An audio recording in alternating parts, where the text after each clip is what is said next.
주일 예배 함께 하시고자 온라인과 오프라인을 통해서 함께 하시는 성도 여러분 반갑습니다. 한 주간도 평안하셨지요? 오늘도 예배를 통해서 하나님을 꼭 만나고 우리 승리하는 시간 되시기를 먼저 주의 이름으로 축복합니다.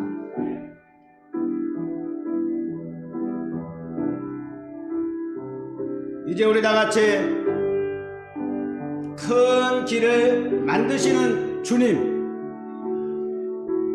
웨이메이커, 그 주님을 찬양함으로 2020년 9월 27일 뉴욕 정원교회 주일 예배를 시작드리겠습니다.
할렐루야.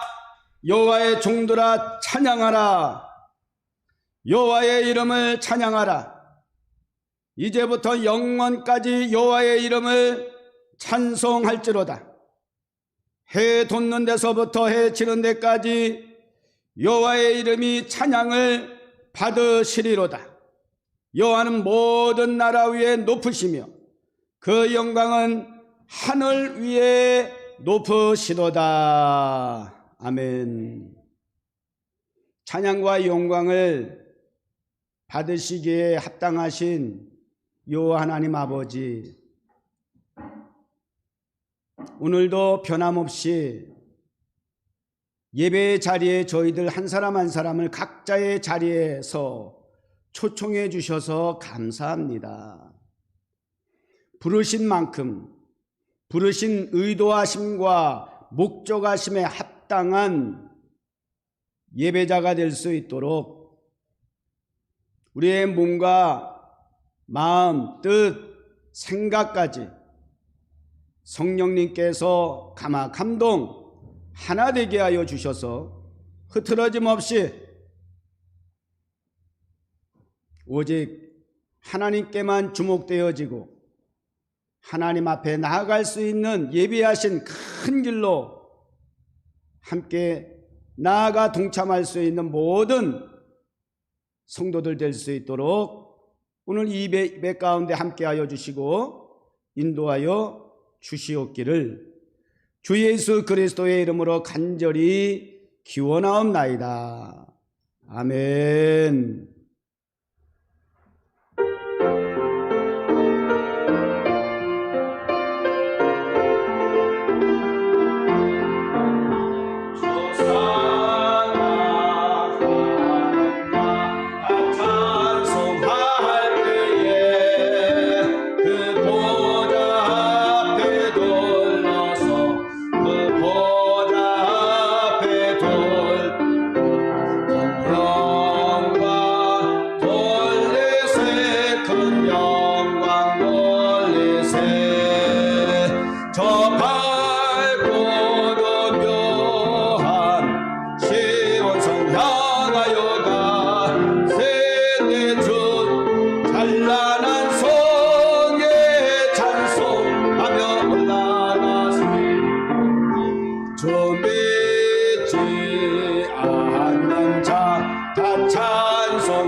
아들 전하라 오래들의 성령과 예수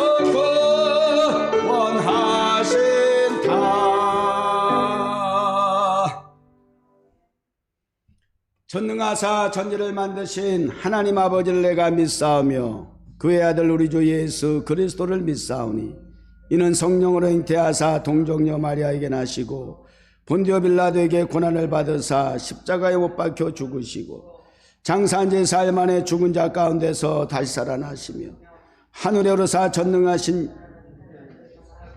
저리로서 산정한 죽은 자를 심판하러 오시리라. 성령을 믿사오며 거룩한 공예와 성도와 서로 교통하는 것과 죄를 사하여 주시는 몸이 다시 사는 것과 영원히 사는 것을 믿사옵나이다. 아멘.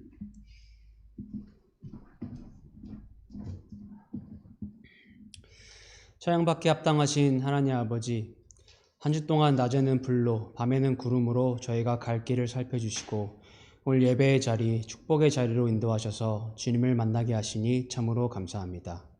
저희는 주님의 편이 되겠다고 다짐하며 떠났지만 주님의 말씀에 귀를 기울이기보단 주변 세상 사람들의 말에 마음을 쓰고 주님께 어떻게 잘 보일까 하는 생각보단 다른 사람들에게 어떻게 하면 잘 보일까, 인정받을까 하는 생각들로 인해 주님의 편이 되기는커녕 저희가 믿는 도끼가 되어 주님의 발등을 찍는 한 주를 살았습니다. 회개하오니 용서하여 주시옵소서. 언제나 저희 편에 함께 계시는 주님, 오늘 예배를 통해 세상의 풀과 꽃같이 없어질 것들에 마음을 빼앗기지 말고 다 잘라나게 해주시고 영원한 하나님만 의지하고 신뢰하게 하여 주시옵소서. 오늘 예배 주님 홀로 영광 받으시옵소서. 주님의 날, 주께서 지으신 모든 것들이 주께 감사하며 주의 성도들이 주를 기쁨으로 또 전심으로 송축하길 원합니다. 곧 하나님의 말씀을 대언하실 담임 목사님을 성령님이 함께 하시사 말씀의 권세를 허락해 주시옵소서. 말씀을 통해 어디로 가야 할지 알 수 없는 드넓은 광야를 걷고 있는 저희 영혼을 지켜주시고 주님을 떠나서는 저희가 아무것도 할 수 없는 저희의 연약함을 그리고 주님의 위대하심을 고백하게 하여 주시고 주님의 음성을 듣게 하여 주시고 깨닫고 순종하는 믿음의 축복을 누리게 하여 주시옵소서. 하나님을 사랑하는 것 같이 예배를 사모하는 마음으로 기도하오니 주일 예배를 비롯하여 타임스퀘어 예배, 수요 예배, 금요 예배 등 모든 공예배들이 정상적으로 드려질 수 있도록 코로나 바이러스가 하루빨리 퇴치되도록 주님 도와주시옵소서. 성도들이 머무는 일터와 사업장, 학교에도 주님께서 함께하여 주시고 무슨 일을 하든지 주님의 영광을 위하고 저희의 모든 행동에 주님의 사랑이 드러나게 하여서 세상 사람들에게 그리스도의 선한 영향력을 끼칠 수 있도록 인도하여 주시옵소서. 한 주 동안 성령님께서 저희의 마음을 청결하게 또 거룩하게 지켜줄 것을 믿사오며 이 모든 말씀 우리 주 예수 그리스도 이름으로 기도드립니다. 아멘. 오늘 하나님께서 저희에게 주신 말씀은 사도행전 27장 37절에서 44절입니다. 다 같이 합독하시겠습니다. 배에 있는 우리의 수는 전부 276인이라.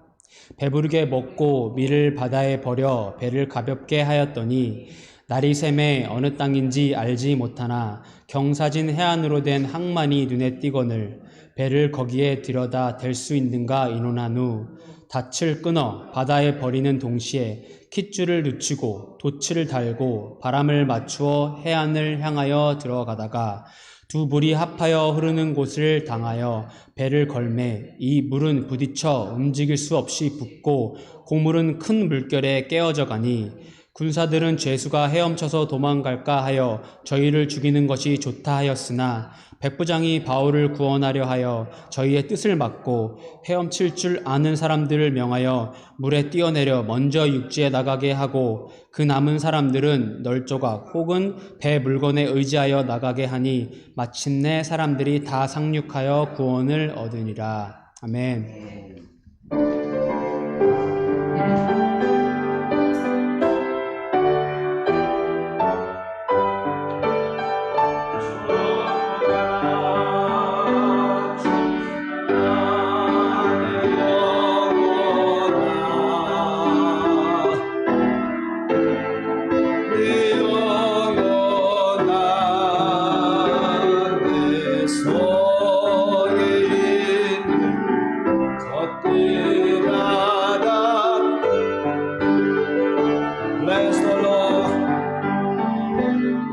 Bless the Lord. Bless the Lord.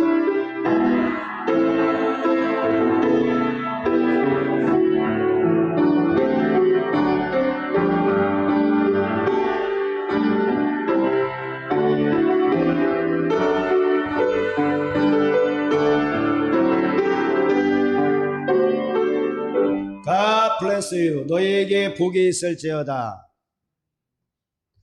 택하셔서 복의 근원, 복의 통로 삼아주신 하나님, 그러길래 감히 저희들의 입술을 통하여 세상을 축복하고 또 이 예배로 말미암아 하나님을 축복할 수 있도록 특권을 주셔서 참 감사합니다. 그럴진데 오늘 말씀을 통해서 준비하신 하늘의 축복 저희들 다 받아 누리게 하여 주옵소서. 예수님의 이름으로 기도드립니다. 아멘. 우리 지난 한 주간은 우리 대한민국의 비통한 소식이라 그래야 돼요. 들어서 아세요? 천인공노할 만행이라고 그렇게 표현을 하더군요. 한국의 어업 지도를 하는 공무를 담당하는 그 배가 그 배에 타고 있던 한 공무원이 실종이 됐어요. 그리고 한 30시간 하루가 꼬박 지났죠. 지난 이후에 발견된 지점이 북한 쪽 해역이었습니다. 만 30시간 동안 바다에서 표류했으니까, 부유물에 의지해서 표류했으니까 얼마나 기진맥진했겠어. 그럼 바로 이게 구조가 되어야 되는 것이 마땅할진데 6시간을 방치를 하고 소위 말하는 조사를 했다는 거예요. 그리고 나서 발견한 지 6시간 만에 6시간이나 지난 다음에 구조를 그나마 한 것도 아니고 총으로 쏴서 죽였단 말이에요. 그리고 불까지 태웠어요. 그 지금 대한민국이 시끌벅적해요. 비단 대한민국뿐만 아니라 전 세계가 아주 공분을 하고 있는 거죠. 전쟁 중에도 포로라도 그렇게 죽일 수는 없다. 이런 거거든요. 생명을 경시하지 않는 그들의 만행에 대해서 코로나를 이유를 들고 핑계를 들면 그게 합리화가 됩니까? 코로나 걸리면 좀비가 되는 거예요? 영화에서 온 좀비. 이건 있을 수 없는 일이다. 무려 발견되고 6시간이라고 하는 그 시간 동안에 충분히 구조할 수 있는 여건과 환경이, 시간이 조성이 되어 있음에도 불구하고 그 6시간 동안이 굉장히 지금 문제가 되는 거예요. 그리고 또 결국은 북한 상부층에 의해서 지시가 있어서 총살하고 불태웠다. 이런 지금 시츄에이션이거든요. 자, 그런 마음, 무거운 마음을 가지고 제가 오늘 본문 말씀을 함께 한번 우리가 들여다보면서 이러한 시대적인 상황과 또 하나님 말씀에서 우리에게 어떤 교훈을 주시는가, 항상 그런 부분에 대해서 우리가 한번 적용하고, 인간적인 또 정치적인 당리당략에 의해서 서로의 그 입장 차이에 의한 이해관계에서 해석하고 적용하는 부분이 아니라 하나님의 관점, 그런 차원에서 우리가 말씀을 통해서 이 세상을, 우리 주변의 여건과 환경, 돌아가는 이 현실을 해석하는 것, 이것이 그리스도인의 의무이고 특권이다. 그래서 이 예배가 소중하고 말씀이 그래서 우리의 삶의 원동력이 된다. 이런 말씀을 하는 거죠. 사도행전 27장은 따라서 우리가 살고 있는 오늘의 현실과 그다지 다르지 않다. 이렇게 먼저 말씀을 드리면서요. 오늘 말씀의 제목은 뭐예요? 276 맞아요? 276이라고만 제가 했어요. 숫자만 적어놨어요. 276이라고 하는 그 숫자가 여러분 어떤 의미에서 여러분들에게 좀 적용이 되었으면 좋겠어요. 기회를 드릴게요. 276이라고 하는 숫자가 어떤 의미로 여러분들에게 적용이 되면 참 좋겠다. 어떤 경우가 있을까요? 무엇이 여러분이 바라는 숫자입니까? 돈입니까? 돈에 민감한 사람들은 화폐 단위로 생각할 수 있단 말이야. 276원 그러면 그건 가치가 별로 없을 것 같아. 276불 그렇게 하면 좀 가치가 있습니까? 그랬으면 좋겠어요. 이 말씀이 276이라고 하는 이 숫자의 의미가 돈의 가치로 우리가 해석하면 좋을 것 같아요. 또 그거 갖고 대개서 276불 갖고는 이건 뭐 적어도 금괴 276톤 뭐 이 정도 되면 가치가 있다고 생각하고 좀 적용해 보면 어떨까? 하여튼 이 목사도 보세요. 생각하는 게 그저 이 물질적인 그 추구 하여튼 이 버리지 못하거든요. 그러니까 참 구원받기 아주 힘든 수준이 아니라 참 불가능한 수준이 우리 타락한 우리 본성이에요. 그러니까 예수님을 따라다니면서 그렇게 동고동락 가고 보고 배우면서도 주님은 하나님의 나라에 대한 고상한 말씀을 가르치시면 이 제자들 그것을 그대로 인간의 먹고 사는 인간적인 해석과 적용을 늘 하다가 그 충돌하는 거 아니에요? 그리고 실수하고 뭐 어떻게 계산하면 좋겠어요? 276 그런 목사니까 그렇게 생각하면 좀 아니죠. 유치하죠. 목사로서는 어떻게 이 숫자를 적용하면 좋을 것 같아요? 뭐 큰 교회는 뭐 택도 없는 소리겠지만 주호신 목사는 뉴욕 종합교회 하면서 100명 넘어가 본 적이 별로 없는 것 같아. 아무리 최고 많이 모였어도 뭐 한참 K타운에서 개척을 하고 또 콘서트하고 문화사역 막 한참 할 때는 막 뭐 들락날락 할 때는 그 정도 뭐 교회당을 채우고 했었지만 뭐 200명 그런 적이 없었던 것 같아요. 그렇게 공간이 찰 수도 없었고. 그러면 그런 의미에서 우리 뉴욕 정원교회가 270명이라고 하는 숫자 교인이 좀 적용이 됐으면 좋겠다. 이렇게는 좀 해석이 가능이 돼요. 적용했으면 좋겠다. 이런 욕심은 조금 나요. 오늘 성경에서 276이라고 하는 숫자는 의미는 뭐예요? 사람의 숫자죠? 사람의 숫자. 배에 타고 있는 사람의 숫자가 all together 276 people이라는 거예요. 배에 타고 있는 사람의 숫자가 276명. 저는 이제 276이라고만 이렇게 적어놓은 이유가 있어요. 자, 276명의 사람의 그 신분, 또 그들의 정체성, 그들의 또 어떤 종류의 사람일까 이렇게 좀 들여다보면요. 한 4가지 정도로 분류가 가능해요. 이 배 안에 276명 가운데 어떤 그룹이 있느냐? 배니까 당연히 선장이 있겠죠. 배니까 당연히 선원이 있겠죠. 이번에 실족한 그 공무원도 배 선원이란 말이에요. 나름대로 배에 대해서는 좀 잘 전문가거든요. 그런데도 이렇게 실족을 하고 뭐 어쨌든 이런저런 뭐 이유와 원인에 대해서 계속 조사 중에 있다고 하지만 어쨌든 배 전문가라고요. 선장이 있고 선원이 있어요. 그리고 또 이 배는 특별히 선주도 있었다 그래요. 그 다음에 이 배는 어떤 목적으로 지금 이동하고 있었는가 하면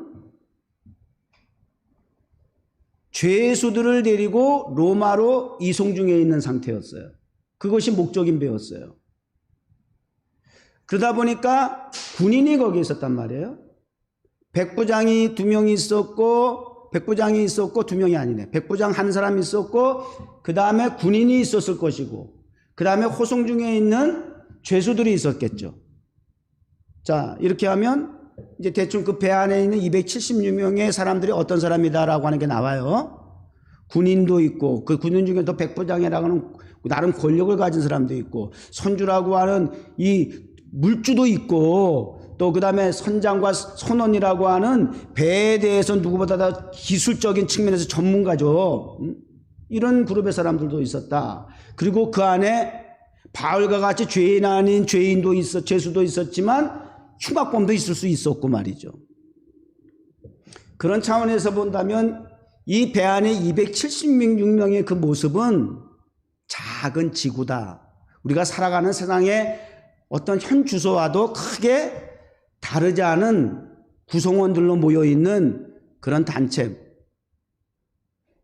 그런 공동체의 모습을 우리가 볼 수가 있어요.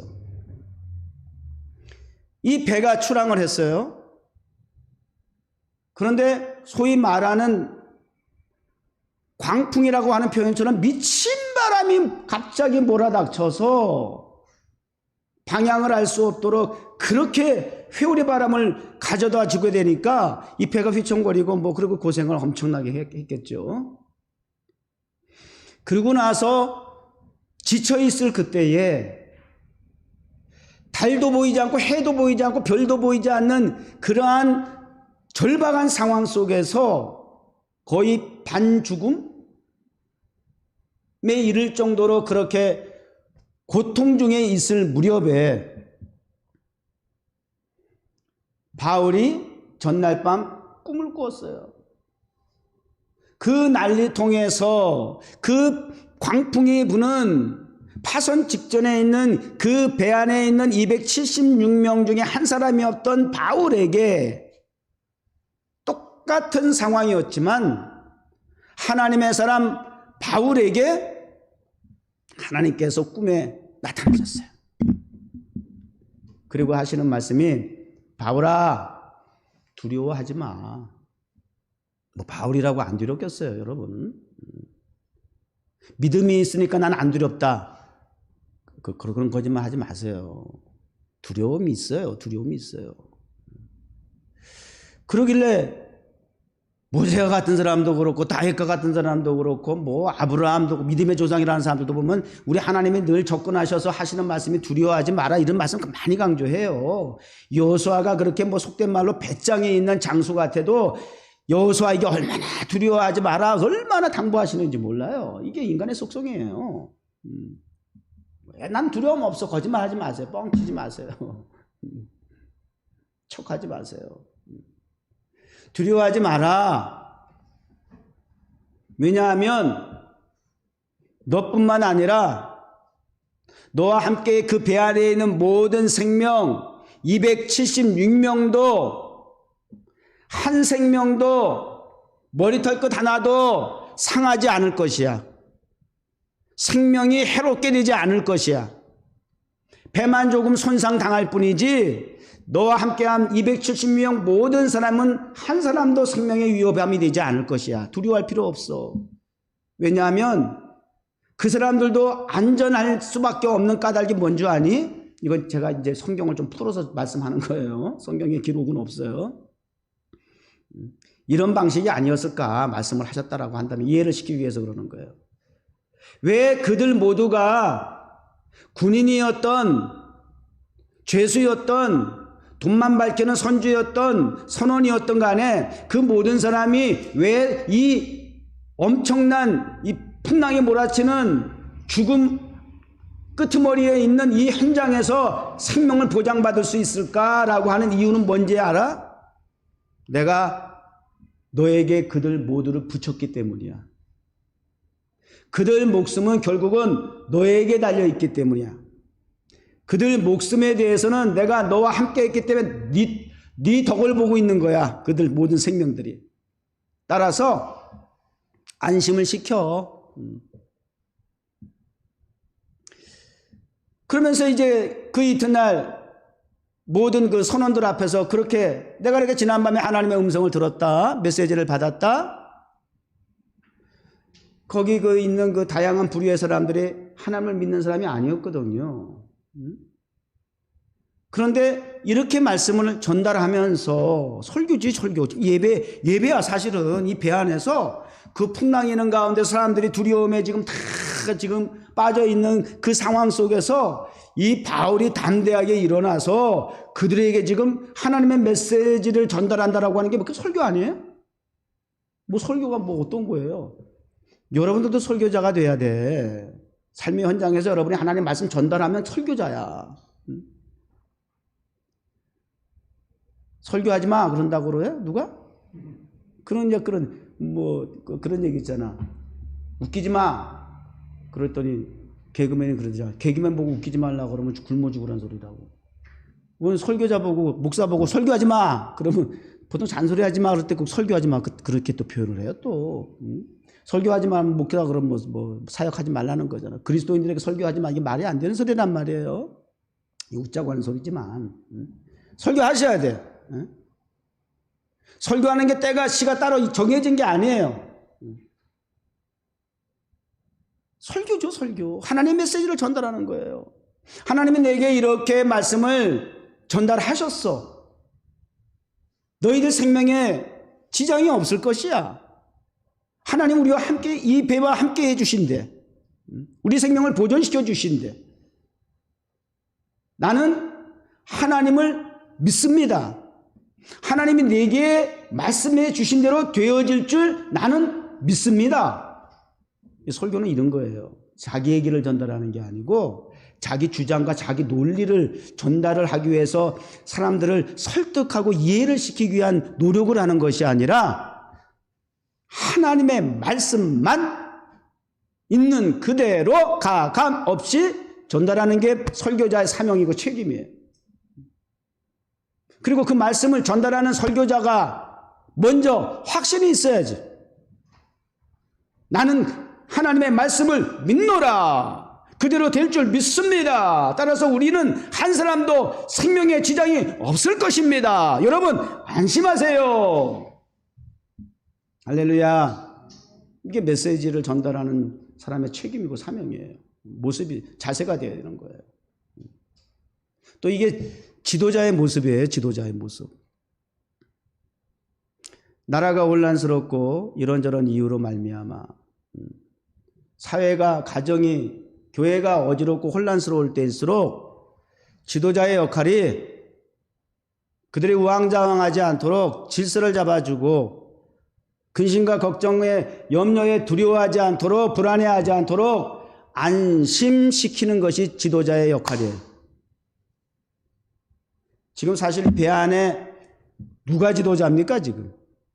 겉으로 보기에는 힘을 권력을 갖고 있는 심지어 바울조차도 목숨이 그의 손에 있다고 할 수 있는 백부장 아닙니까? 적어도 그 배의 전문가 아닐까요?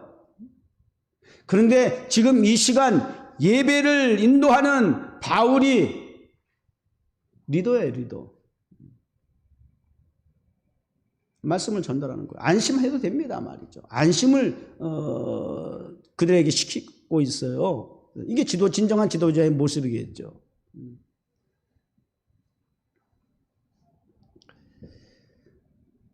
자, 이런 상황 속에서 이제 말씀을 전하고 그 다음에 있는 떡을 가져오라 해가지고 그동안 뭐 배멀리도 나고 막 그냥 또 뭐 입에 뭐 들어가겠습니까? 그 사람이 근심 걱정이 많게 되면 식욕도 없어지고 막 그런단 말이에요.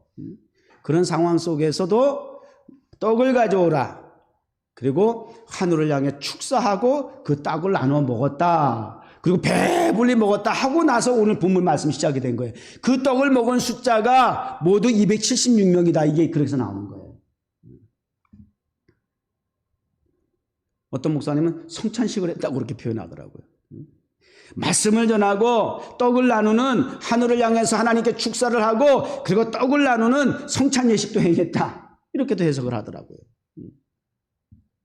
그 혼란스러운 예배 배 안에서 이 다양한 사람들, 평소 같으면 하나님의 말씀을 들을 수도 없고 성찬 예식에 참여할 수 없었던 교회 밖에, 전적인 구원 밖에 있는 사람들을 그 환란 속에서, 그 여건 속에서 도리어 예배를 드리고 말씀을 전달하고 성찬 예식을 거행할 수 있었다고 하는 기회가 주어졌다고 한다면, 제가 어제도 이 말씀 묵상하면서 생각나는 것이, 똑같은 상황인데 다른 결과가 나타나는 경우가 여러 가지 있을 수 있는데, 그것이 고난이라고 하는 것이 그런 케이스예요.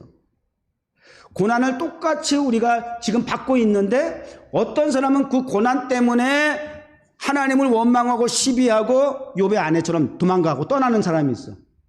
같은 고난을 똑같이 동일하게 지금 겪고 있는데, 그런가 하면 그 고난으로 말미암아 도리어 하나님 앞에 더 가까이 가고 하나님과 함께하는 사람이 있어요. 욥과 같이. 여러분 어느 쪽입니까? 똑같은 고난의 상황 속에서 주님을 멀리하는 케이스입니까? 가까이 하는 케이스입니까? 같은 상황인데 결과가 다르더라는 거예요. 축복도 마찬가지예요. 반대되는 개념인데 복도 마찬가지예요. 하나님 복을 주셨으면 그 복으로 말미암아 더 기뻐하고 감사하고, 그리고 복을 주신 하나님 앞에 정말 그 은혜에 대한 감사의 마음을 담아 보답하고자 하는 그러한 헌신자로서 하나님께 더 가까이 가는 삶을 살아가는, 축구하는 삶을 살아가는 그리스도인이 있는가 하면, 그 받은 복이 자기가 잘나서 자기 능력인 것 마냥 막상 복을 받고 나면 하나님의 곁을 교만해서 떠나는 사람도 있다는 거예요. 어떤 케이스예요, 여러분. 그러니까 참 제가 그래서 그 글 마지막 부분에 이렇게 쓴 거예요. 참 하나님도 고민이 많으시겠다. 하나님은 축복을 주시던 고난을 허락하시던 간에 하나님께 가까이 오라는 뜻이죠. 그걸 당근과 채찍이라고 한다면 어떤 게 더 효율적일까? 효과적일까? 하나님도 참 고민이 많겠다. 제가 이제 그런 맥락에서 글을 쓴 거예요. 하나님의 의도는 고난과 축복이라고 하는 상반된 개념이지만, 어쨌든 당근과 채찍을 통해서 하나님께 가까이 하기 위한 목적을 가지고, 의도를 가지고 하나님께서 허락한 상황인데, 우리 인간은 오히려 그 고난 때문에, 오히려 주신 그 축복 때문에 감당하지 못하고 오히려 역행하고 하나님을 떠나더라? 참,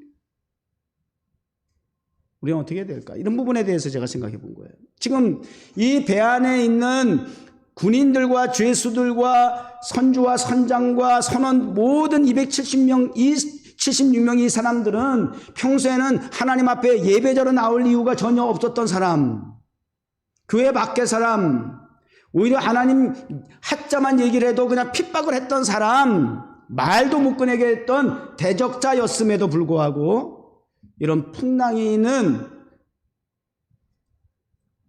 우리 목숨이 태풍 앞에 찻잔과 같이 그렇게 여지없이 흔들리는 그 두려움 속에 있을 때, 고통이 있고 고난이 있을 때, 바울이라고 하는 사람을 통해서 하나님의 말씀을 듣고 비로소 안심하게 되었다. 성경에 보면 그래. 안심하게 되었더라.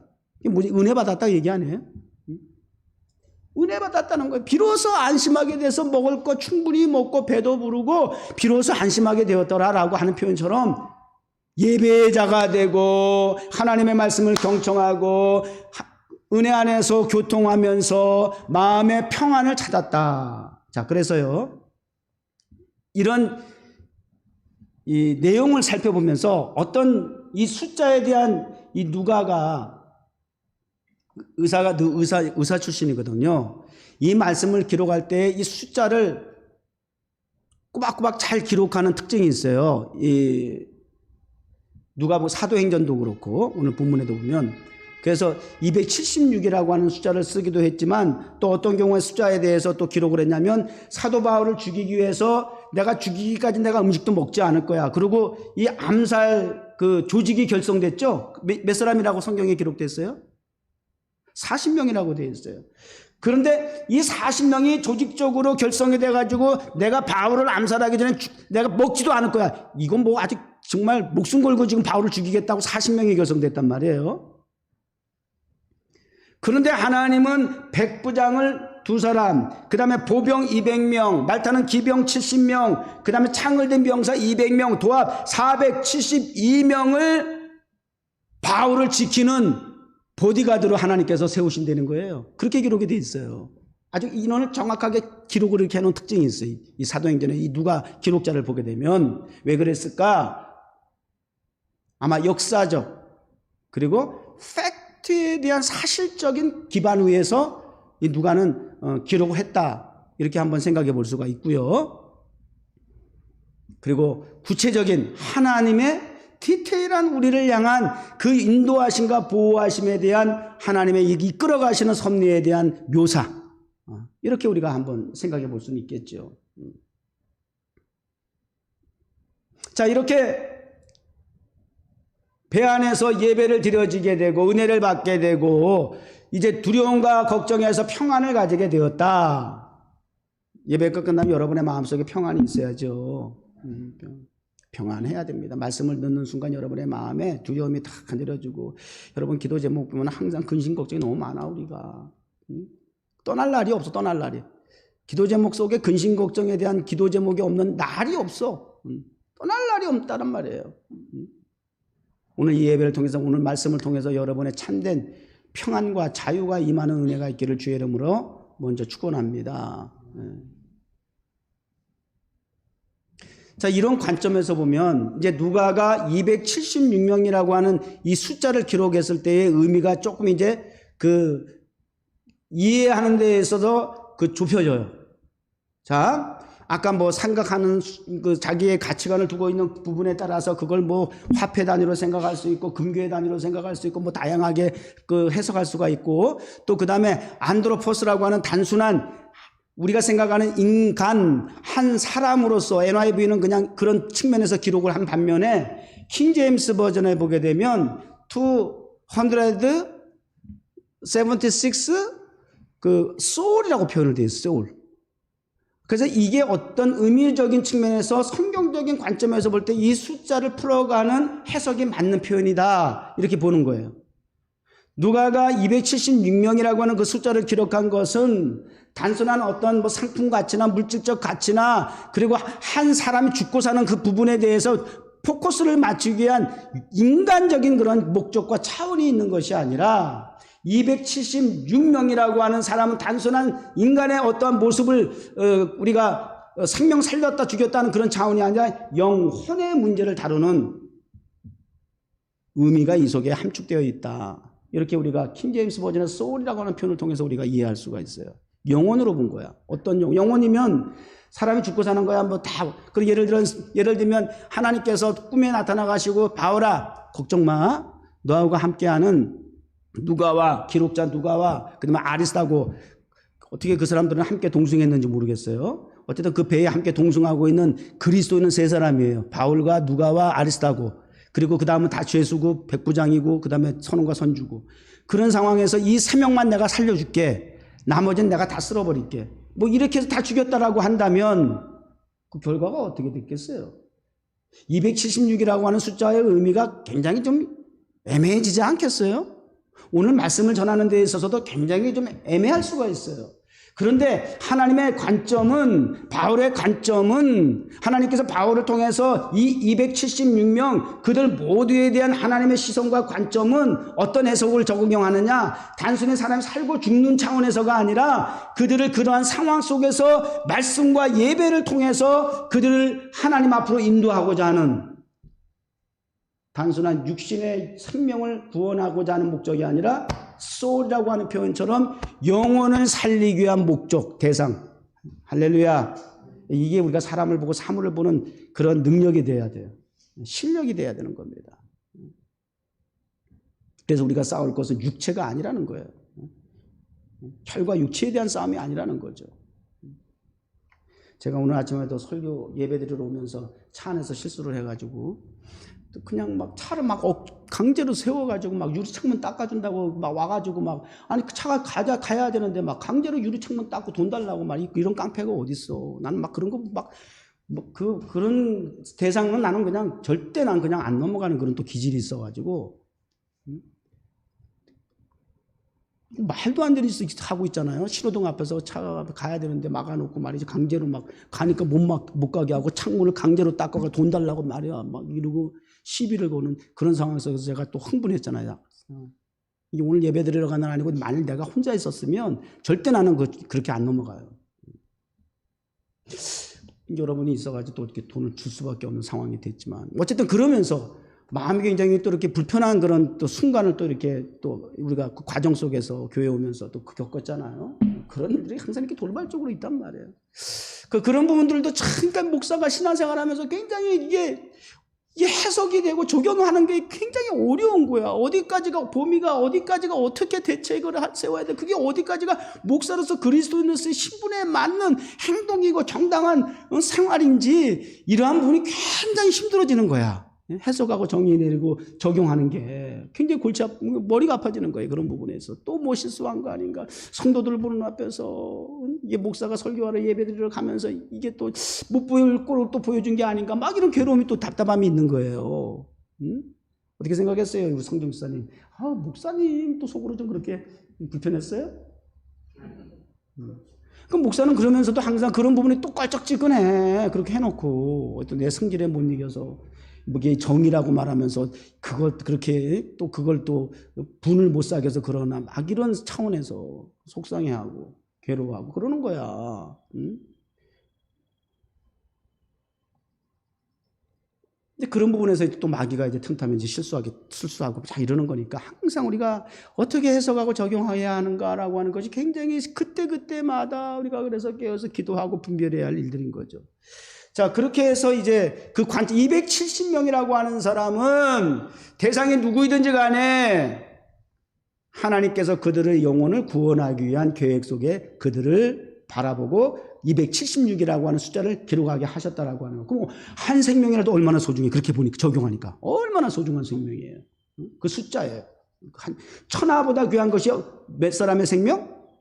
한 사람의 생명. 한 사람이 천하보다 귀하다고 하는 것이 하나님의 관점이란 말이에요. 자, 그런데 이런 하나님의 계획 속에서 그렇게 그 풍파를 통해서 276명의 영혼을 하나님께서 구원하시기 위한 계획 속에서 그 배가 항해가 이루어지는데 그 상황에서 풍랑을 만나게 되고 또 이제 그 배가 점차적으로 이제 육지에 가까워지게 되는 것을 전문가인 이 선원들은 안단 말이야. 그러니까 요놈들이 또 잔머리 쓰고 몰래 구명정 라이프보트라 그러죠. 그걸 내려다가 자기들만 타고 도망가려고 그렇게 생각하는 것까지 바울은 벌써 다 이게 그들의 마음을 상태를 살피고 백부장에게 넌지기 전달하는 거야. 저 사람들 도망가면 우리 다 죽습니다. 못 가게 해야 됩니다. 그래가지고 그렇게 얘기했더니 이제 군인들이 그냥 못 가게만 차단하고 좀 이렇게 하면 되는데 이 구명성 라이프보트까지 그냥 다 잘라가지고 다 없애버린 거야. 그렇게 되면 나중에 곤란하지. 정작 필요할 때 그 라이프보트 필요할 때 어떡하려고 그래. 그래가지고 배가 또 이제 날이 밝아져 보니까 이제 육지에 가깝게 되게 되니까 배에서 이제 뛰어내려가지고 헤엄해서 막 죄수들이 도망갈 수 있는 상황이 됐잖아. 그래서 오늘 성경에 뭐라 그러는 거 하면 42절에 군사들은 더 솔저 플랜이라 그래. 더 솔저 플랜. 군사들의 생각은 어떤 계획은 뭐냐? 죄수가 헤엄쳐 도망가게 되면 죽이는 거야.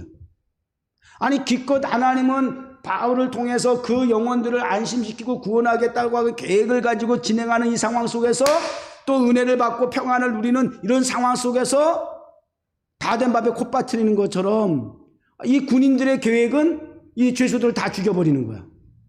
그럼 또 이게 하나님의 계획이 이루어져야 안 이루어져요. 이런다니까. 이렇게 순간순간 이런 위기라는 게 상황이 이 방해라는 역사가 나타나는 거예요. 군인들의 계획 플랜은 A, B가 있어. 첫째는 안전하게 목적지인 로마까지 죄수들을 이송하는 거, 압송하는 거. 첫 번째 플랜 A. 그러나 만약에 이 죄수들이 어떠한 상황 속에서라도 도망을 가게 되면 죽이는 거예요. 이 플랜 B야. 왜냐하면 여러분 성경에도 보면 알지만 베드로가 감옥에 있다가 성도들이 기도해가지고 성령의 인도하심을 통해서 천사의 인도하심을 통해서 감옥에서 나갔을 때 헤롯 왕이 지키는 간수들을 다 죽였어. 그리고 빌립보에 복음 전하다가 애매히 갇혀있는 바울이 찬송하고 기도하니까 옥문이 다 열리고 막 이런 난리가 나니까 확인도 안 해보고 당연히 도망갔을 줄 알고 간수가 어떻게 하려고 그랬어? 스스로 목숨을 끊으려고 그랬어. 이런 데서 우리가 이해가 되죠? 왜 군인들의 플랜 A, 그 다음에 플랜 B가 필요한지, 죄수들을 놓치면 그 책임을 군인들이 자기 목숨으로 대신해야 돼. 그러니까 당연히 죽여야 한다는 것은 이건 만행이 아니라 군인의 입장에서 당연한 도리야. 그런 상황이에요. 이러한 인간적인 플랜 A가 있고 B가 있어도 하나님의 276명에 대한 구원 계획이 흐트러질까 안 흐트러질까? 어떻게 하나님의 계획이 이루어지는지 아세요? 백부장을 통해서 이루어져요. 백부장의 마음엔 이미 깊은 은혜가 있어서 바울을 바라보는 시선이 안목이 확 달라졌어. 이전에는 선주의 말을 듣고 선장의 말을 들었다 한다면 이후로는 바울의 말에 귀를 기울이게 됐어요. 이게 은혜 받은 사람이 그래야 되는 거예요. 어떤 사람의 말씀에 말에 귀를 기울이고 경청을 해야 하고 들어야 하는지 이걸 분별할 수 있는 것이 이게 능력이거든요. 우리 신앙생활에 굉장히 이게 중요한 부분이에요. 같은 하나님의 말씀을 전달해서 받았는데도 거기에 따른 해석과 적용이 다 다르거든요. 그런데 이 군사들은 동일하게 은혜를 받았지만 그저 자기의 목숨 하나 부지하는 거 여전히 이 먹고 사는 인간적인 부분에서 벗어나지 못한 초급적인 그런 어떤 우리 그리스도의 모습? 거기에 매달려 있다라고 한다면 은혜를 받고 진정한 변화가 오기 시작한 거야. 그래서 은혜를 베푼 그리고 생명을 소중히 다루는 영혼을 구원하기 위한 목적을 가지고 있는 이 바울 사도에 대한 그 시선과 관점이 안목이 달라진 거예요. 편견이 없어진 거예요. 그리고 존중하게 된 거예요. 은혜를 베푼 사람에게 존중할 수 있어야 돼요. 내게 은혜를 베푼 사람을 존중히 여길 수 있어야 돼요. 누가 뭐래도 어떤 사람이 오해를 제공한다 할지라도 믿고 신뢰하고 따르고 존중히 여길 수 있는 부분이 있어야 돼요. 바울은 백부장은 딱 그 마음이 자리 잡은 거예요. 그래서 다른 죄수도 죄수지만 이 바울을 살리기 위한 백부장의 생각이 오늘 말씀에 있잖아요. 그래서 그렇게 하지 말라고 만류하죠. 자, 그러면 이 배 안에서 몰살될 수 있는 그런 상황 속에 이 지휘계통, 아까도 제가 오늘 북한군에 의해서 피살당한 우리 대한민국 공무원에 대한 얘기를 했지만 6시간 동안 지휘계통에 따라 함부로 그렇게 죽일 수 있는 건 아니란 말이야. 병사가 지휘계통이 있었기 때문에 6시간이 필요한 거야.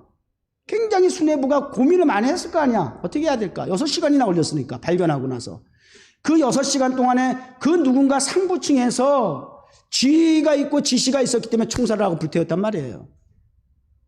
그 지휘계층을 얘기하는 거예요. 사람의 지휘계층이 이렇게 사람을 죽이고 살리라고 하는 일들이 있기 때문에 이 참 누가 나를 통제하는 그 사람 누군가가 이 굉장히 그래서 중요한 거예요. 지휘계층이.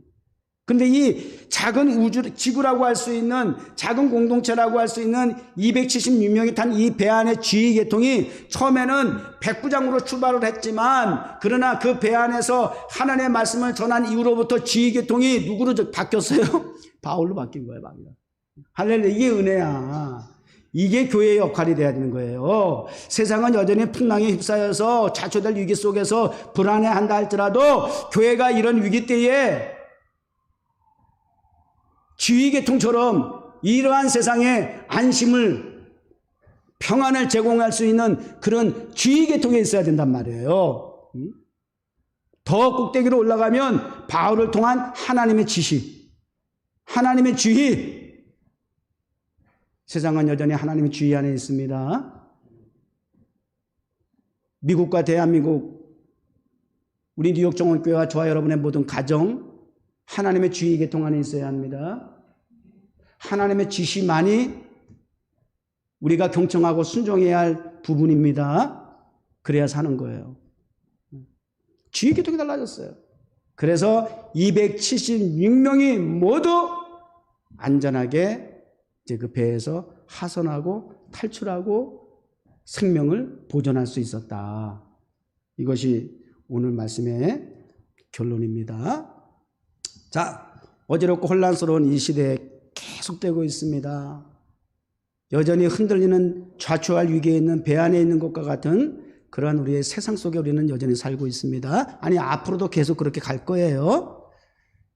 이러한 때에 우리 정원교회가 저와 여러분이 바울과 같이 주변에 불안해하고 두려워하는 사람들에게 사람으로 보지 말고 그냥 머릿수로 보지 말고 나의 이해관계에 따른 어떤 인간적인 그 접촉을 통해서 그런 관계 속에서만 바라보지 말고 하나님의 구원하고자 하는 세상, 영혼이라고 하는 그 관점 속에서 우리가 보시면서 하나님으로부터 주의를 받고 하나님께로부터 받은 그 말씀, 지시계통을 따라서 저와 여러분 뉴욕 종합교회를 통해서 이 표류하는 세상에 말씀과 예배를 통해서 진두지휘하는 노아의 방주와 같은 구원선이 될 수 있기를 주의 이름으로 축원합니다.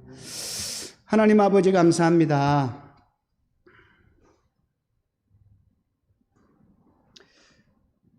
너무나 세상이 혼란스럽고 혼돈스러워 하늘의 별이 보이지 않는 광풍을 만난 파선할 위치에 있는 바울이 승산하고 270명이 함께했던 그 배 안의 모습과 하나도 다를 바가 없는 그러한 세상 속에 우리가 노출되어 살고 있습니다.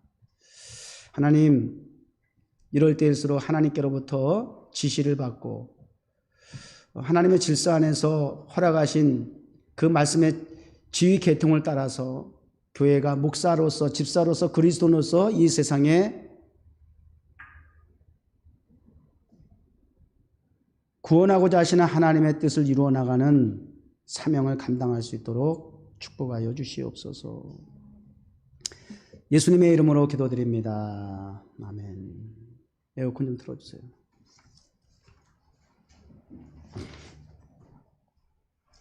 우리 하나님 앞에 온라인으로 찬송 부르시며 예물을 드리도록 하겠습니다.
우리 인간의 필요에 의한 물질적 가치만 추구하는 만족만 가지고서는 여전히 풍파많은 이 세상 속에서 표류하는 배 안에 있는 한 사람처럼 늘 근심과 걱정 수준을 넘어 두려움에 떨 수밖에 없는 미물에 불과할 수밖에 없습니다.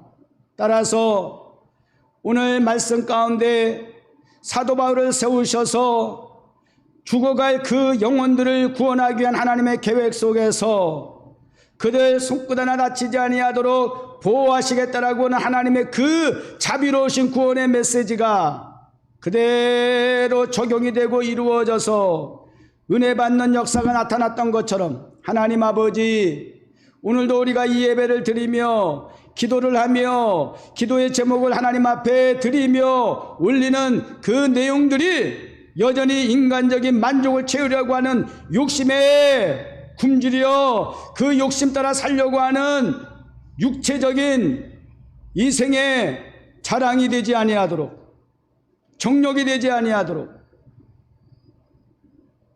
이러한 악순환을 이제 벗어나 오직 하나님의 말씀, 하나님이 내 편이 되시고 나와 함께 하신 까닭에 내게 부족함이 없으리로다 라고 했던 다윗의 신앙 고백처럼 물질과 세상의 가치를 초월하는 거룩한 수준의 그리스도인이 될 수 있는 복을 먼저 받게 하여 주시옵소서. 그래서 세상을, 상황을, 물질을 해석하고 적용하는 수준이 세상 사람과 분명 차별될 수 있는 성장되고 성숙한 하나님의 백성 그리스도인으로서의 삶을 살아갈 수 있는 가치의 복을 받게 하여 주시옵소서. 영혼이 잘됨과 같이 범사가 잘되고 강건해야 치리라고 하시는 성경적인 축복의 원리를 다 저들이 받을 수 있도록 우리 주 예수 그리스도의 이름으로 간절히 축원하옵나이다. 아멘. 자, 오늘도 우리 한 시간의 예배를 힘차게 스타트해서 달려왔습니다. 뭐 숨 쉴 새도 없다는 표현처럼 이 목사 혼자 예배를 인도하다 보니까 찬양하면서도 숨 한 번 꼴깍 쉴 수가 없고 마이크 통해서 나가는 소리는 인도자 목소리밖에 없다 보니까 반조자하고 피아노 소리하고 목사 이 목소리밖에 안 나가다 보니까 정말 숨 쉴 새가 없어. 이 한 시간 동안. 그러다 보니까 좀 헐떡거리긴 해요. 좀 벅차긴 해요. 어쨌든 하루속히 여러분 대면 예배에 여러분들 참석할 수 있도록 계속해서 우리 기도해 주시기를 부탁을 드리겠습니다. 어찌됐든 이런 상황 속에서도 우리 각자의 위치에서 자리에서 그리스도인으로서의 신분, 정체성을 잃어버리지 않도록 더욱 하나님 앞에 가까이 나아갈 수 있는 참된 예배자가 되기를 또 바라고요. 비단 정해진 장소와 시간이 아니라 여러분의 삶의 현장에서 흔들리는 그 삶의 현장에서 여러분 오늘 바울에게 주신 말씀처럼 여러분들에게도 그대로 적용되어지는 예배자가 되고 설교자가 되기를 다시 한번 마지막으로 권면해 드립니다. 한 주 또 승리하시고 그리고 또 우리 성금요기도회와 또 다음 주일을 또 약속하면서 헤어지도록 그렇게 하겠습니다. 자, 우리 마지막 찬송 타임스퀘어 광장 예배에서 드렸던 찬양을 우리 정말 이곳에서 영적 한을 푸는 간절한 마음을 담아서 힘차게 모두 있는 자리에서 기립해서 그렇게 우리 부르도록 하겠습니다.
지금은 주 예수 그리스도의 크신 은혜와 하나님 아버지의 무한하신 은혜와 성령님의 감화감동 교통하시며 충만하심이 오늘도 예배와 말씀을 통하여 바울처럼 하나님이 주신 이 세상을 구원케 하시는 안전하고 안심케 하는 은혜를 끼치라고 하시는 그 명령과 지기체 앞에 이 세상을 향하여 바울처럼 담대하게 나아가 예수 그리스도의 복음을 말미암아 참된 자유와 평안을 끼치겠습니다 라고 떠나는 모든 온라인 오프라인을 통해서 드리는 예배자들 머리 위에와 뉴욕 종언교회를 세우신 뉴욕 땅과 그리고 미국 그리고 시시각각으로 참으로 힘들고 어려운 문제들이 도사리고 있고 그런 안타까운 소식을 들어야만 하는 조국 대한민국과 그리고 비록 만행을 저질렀을지라도 그들 또한 한 영으로 보시며 구원코자 하시는 하나님의 계획이 있음을 믿기에 저 북녘 동포 위에도 지휘관들 머리 위에도 뿐만 아니라 지구상 구석구석 여전히 전쟁과 기근 속에 신음하며 고통 중에 있는 무명의 한 영혼에 이르기까지 이제로부터 영원토록 함께 계실지어다. 아멘.